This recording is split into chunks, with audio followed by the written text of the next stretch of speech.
Welcome to our channel. இன்னைக்கு நம்ம என்ன பார்க்க போறோம்னா ஒரு வெயிட் லாஸ் லஞ்ச் ரெசிபி பார்க்கலாமா.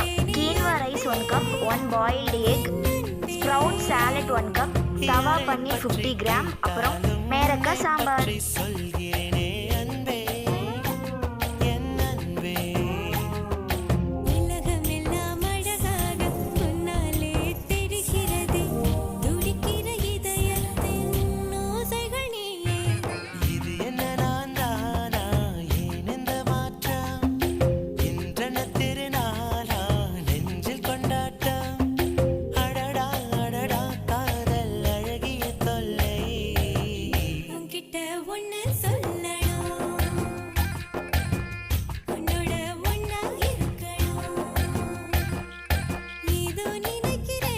இந்த வீடியோ உங்களுக்கு பிடிச்சதுன்னா லைக் பண்ணுங்க, ஷேர் பண்ணுங்க, சப்ஸ்கிரைப் பண்ணுங்க. இந்த ரெசிபி உங்களுக்கு பிடிச்சதுன்னா கமெண்ட் பண்ணுங்க. நெக்ஸ்ட் வீடியோல பார்க்கலாம்.